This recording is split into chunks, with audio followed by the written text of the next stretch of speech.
नमस्ते अस्तु भगवन् विश्वेश्वराय महादेवाय त्र्यम्बकाय त्रिपुरान्तकाय त्रिकाग्निकालाय कालाग्निरुद्राय नीलकण्ठाय मृत्युञ्जयाय सर्वेश्वराय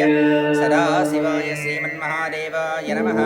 नमो हिरण्यवाहवे श्रीराण्येति शान्तपदये नमो नमो वृक्षेभ्यो हरिकेशेभ्यः पशूनां पदये नमो नमः सस्मिञ्जराय द्विषीमदेवधीनां पदये नमो नमो बभ्रुषाय नीव्यादिनेम्नानां पदये नमो नमो हरिकेशायोपवीतिने पुष्टानां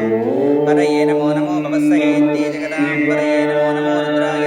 तदाग्ने क्षेत्राणां पदये नमो नमः सूताय हंजाय वर्णानां पदये नमः लोहिताय स्तपदये वृक्षाणां पदये नमो नमो मन्त्रिणे वानजाय कक्षाणां पदये नमो नमो भवन्तये वारिवस्वदायोषधीनां पदये नमो नमो क्षेरिघोषाय गन्धयते पथ्यीनां पदये नमो नमः कृत्स्नवीताय धावते सत्वरां पदये नमः। नमः सहमानाय नीव्यादिनः व्यादिनीनां पदये नमो नमः